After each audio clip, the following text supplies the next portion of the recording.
Hello, and welcome to the 5 PBIS Essentials for Families Deeper Dive. My name is Brooke Curtis, and I'm one of the TA specialists with the Florida PBIS project. Today, we will be looking closer at how families can support their students to increase appropriate behaviors by effectively utilizing the PBIS Essentials of acknowledging appropriate behaviors.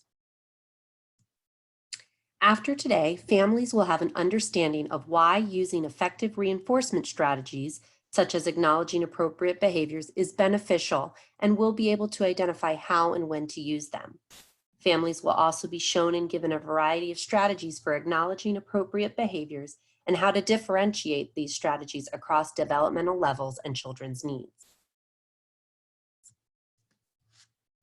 It is often said that parents are a child's first teacher. So consider this. If a child doesn't know how to read, we teach. If a child doesn't know how to swim, we teach. If a child doesn't know how to multiply, we teach. If a child doesn't know how to drive, we teach. But if a child doesn't know how to behave, do we teach or do we punish? Why is it that with children, we often forget this mindset? As parents, we might be really good with understanding this in their toddler years, but as our children grow up and enter school age or adolescence, what often happens is that we fall back into this assumption that they should know better, especially if it's a behavior we've seen them demonstrate before. But what if they just haven't mastered that behavior skill? We still need to teach and reinforce. So why reward? Rewarding or reinforcing behavior is one way we can teach and increase desired behaviors because it serves as a teaching tool. By simply pointing out when we see our children behaving in the way we desire, we're teaching them the appropriate behaviors.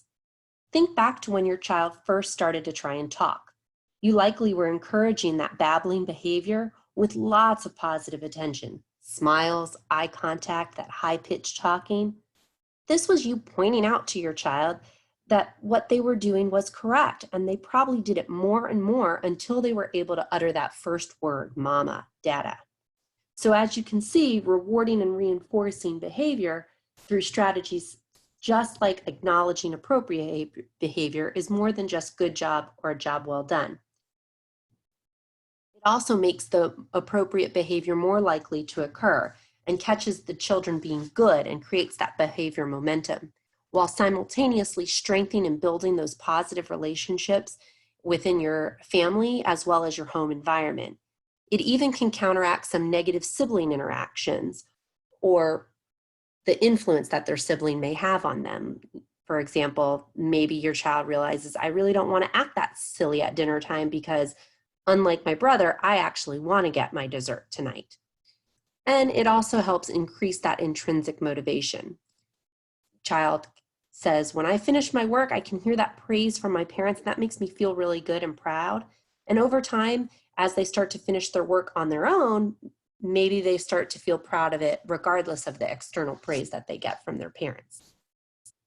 To put it simply, positive acknowledgement is the presentation of something reinforcing or rewarding immediately following behavior. It makes the behavior more likely to occur in the future and is one of the simplest and most powerful tools that we have in order to shape or change our children's behavior. Now, not all behavior needs to be reinforced with sticker charts. In fact, our children most often want our attention, and by providing specific praise that highlights exactly the behavior you want is often enough to get our children's behavior moving in the right direction. So instead of saying things like, great job, looks good, try saying, wow, you did a great job cleaning up your room and being super helpful. We know that the power of words can lead to a lasting impact on a child's self-talk, and hearing this feedback after a job well done may begin to be their own internal dialogue, further building that notion that these extrinsic rewards and reinforcers can actually impact their internal motivation. Here's some examples of some easy sentence starters, and you can find more in the links attached. You may also be able to pair some of your verbal specific praise and statements with other nonverbals, such as a high five, a hug, back rubs, thumbs up, so that these can become rewarding themselves over time. For example, if you have important work conference call that you really need to be listening to, and you may not be able to give that verbal specific praise to your child, but they still are seeking your feedback or attention. Maybe they're holding up their work that they just finished or something along those lines. You might be able to give them that nonverbal signal of a thumbs up. And since you've already previously paired it with the verbal specific praise, it can become a quick reinforcing and recognition. Now, be cautious, because this can't be done in complete substitution to the positive feedback, but it can be used temporarily when maybe that more specific praise isn't available. Another great way to acknowledge appropriate behaviors is using that first then statements, like what is pictured below. This lets them know what behavior you're looking for and what reward is available after they've demonstrated it. For children with disabilities or very young children, it may also be important to have a visual, because they may not remember the expectation after it's been said. So having it paired with a visual like the one seen above, you may have more success as well. And again, some templates or samples of how to utilize that is attached in the links. Now, while it is a general statement that most children are motivated by some form of attention, especially parent attention in the home, we do know that different kids like different things. You may even have multiple kids with multiple likes within the same house. But in general, these preferences, or what children find motivating, will fall into the following categories of wanting access to something like social interactions, preferred activities, I want something to do, or items, or even sensory needs. Or they may want to escape from these activities if it's a non-preferred activity. One simple thing to consider when you feel like you're providing rewards and they're not really working, your child's still not doing the behavior you want. If you aren't seeing the behavior you want increase when you're presenting a reward, then that reward likely isn't motivating for your child. So what do? You're going to want to build a reward system together. Develop a list of preferred activities, items, privileges that you think your child would like that fall into those categories, and have them select which ones they like. Maybe even have them rank them. Make sure you previewed and took out anything that you don't want to give your child, or maybe you don't have the means to do. Then determine what behaviors earn rewards and how and when they're earned. As you build the system, you'll get immediate feedback from your children and possibly prevent potential pitfalls by doing it together. I'll use my kids as an example. One time when building our reward system, I came up with a plan that certain rewards could be earned daily, like 30 minutes of video games after they finished 3 of their afternoon tasks, such as homework, setting the table, reading, chores, etc. They asked a clarifying question like, so it really doesn't matter which of the afternoon tasks as long as I finish 3 every day?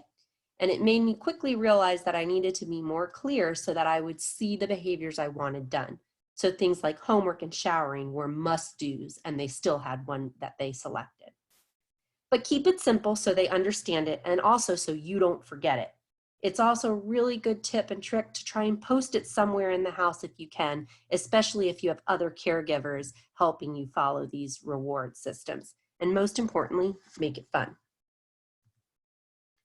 Now, one reward system that may be more preferred to use as a parent, if you don't want to have to be giving them something or doing something every day or every periods throughout the day because you don't have the means or the time at this point, you could use something like a token economy. These allow children to earn tokens. In this example here, these children are earning Beaver Bucks for their rewards that can be linked to a future reward when maybe you're better available to provide either the time and attention needed to deliver the reward, such as extra video game or family pool parties, etc. Or you may use a token economy because there are rewards that are going to be built over time and you don't want them to have access to maybe something daily like a YouTube, or you want to be able to supervise it. So being able to earn these tokens or Monopoly money as a placeholder for that future reward is essential. It also may make having rewards available at any time during the school day very difficult if you're working from home. So having a token may be an easier way for you to control access to those reinforcers. Again, make sure you're pairing that token with that verbal specific praise and that positive feedback.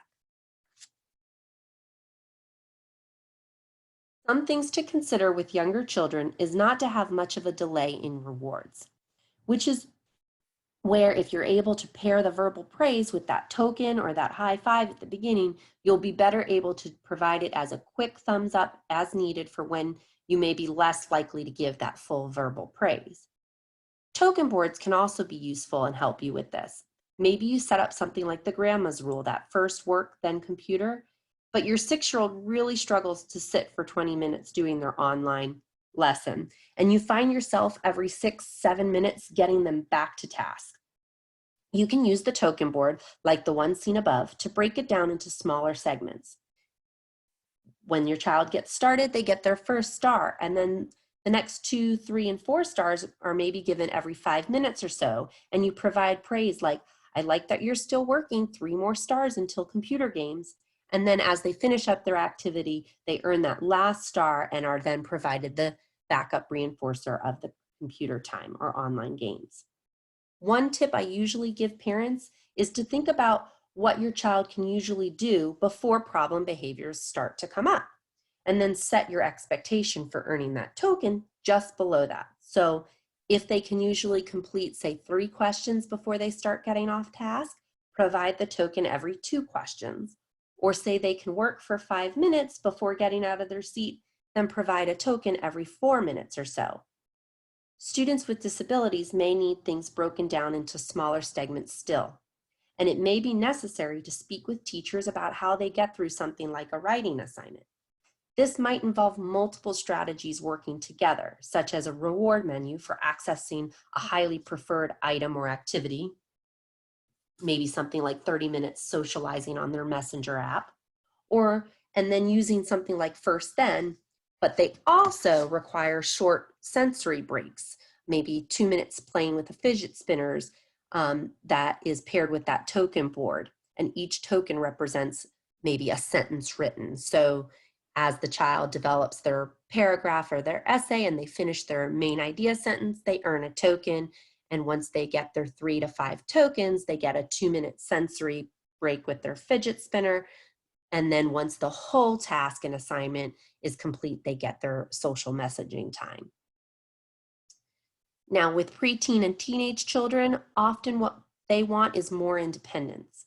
As such, you'll definitely want to have their input when determining what they find rewarding and even how they want to be rewarded. This could include cell phone privileges, alone time, maybe even real money. You could put groups of behaviors together in a behavior contract with them that positively states what you expect from your team, and that if they follow the contract, they are rewarded with the desired item activity based on certain set criteria that everybody agreed on. Examples of behavior contracts and token boards are also found in the links. Now, while each of these strategies have unique features and will work when used in different scenarios, there are some general guidelines you want to make sure are present whenever you're providing the positive feedback. You want to make sure you name the behavior and expectation that you observed. You want to provide that specific acknowledgement and reward as immediately following the behavior as often as you can. Definitely avoid any threatening or loss of reward for privileges that they've already earned. And always try and get that 4-to-1 ratio, 4 positives to any 1 correction. Other reinforcement strategies, such as group contingencies, can be very helpful and easy to use if you have multiple kids with varying needs and you can't see yourself managing all the different strategies. You may be able to use group contingencies that allow you to apply a single reinforcer across multiple kids. This is great if you have something that is reinforcing for all. Or you could just say that once they've engaged in a certain behavior, they will all get access to something like a rewards menu. All for One can be used with kids across age ranges and developmental needs. If you have broad expectations for all, but then specific rules that might vary a little bit based on the child's age or developmental level. For example, if you're wanting all of your children to behave safely in order to access some type of reward or treat, you could say, remember, we're going to follow our safety rules when we're out and about. And for your toddler children, they have to remember to hold hands. Your school-age children might have to look both ways before crossing streets or parking lots, whereas your preteens and adolescents may need to stay within eyesight. Other things to consider is what is coming from your child's school. They might be rolling out some fun activities and virtual PBIS activities that you can use and link to your home reward system. So really pay attention to what's coming out from your school, your child's teacher. See if there's an activity on there that they're really looking forward to, and maybe tie that into your own behavior expectations for the day or reward system for the day, that once they finish their schoolwork, they'll be able to do one of their videos or something like that.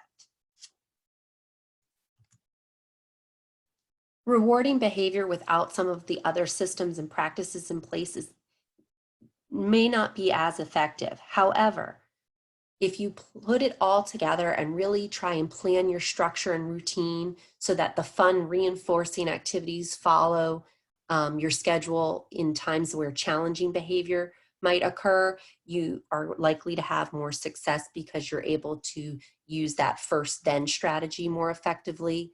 If you're available for more consistent, immediate feedback during difficult times and you've worked that into your schedule so that you know that you're there, you're going to have more success.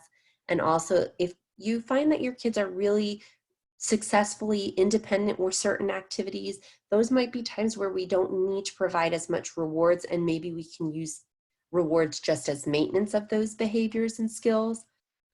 Use any of your expectations to broadly capture a range of those behaviors. Most importantly, set yourself up for success and don't forget to praise yourself, because acknowledging and praising yourself for those little steps that you got right for that day or that you really did well is a challenge in and of itself. And sometimes all we can do is get through each and every day, especially in times of stress. Here's just another reference point for you for some of our upcoming live and recorded webinars on topics that are related to our 5 PBIS essentials. We have a family series as well as educator series for you to review. We also have modules for family circles for our tweens and teens, which is geared primarily to our secondary students and families on how to do circles within the home, as well as some supports for our more Tier 3 intensive behavior supports. You can contact us at the following email, visit our website, as well as our National TA Center, pbis.org. Thank you.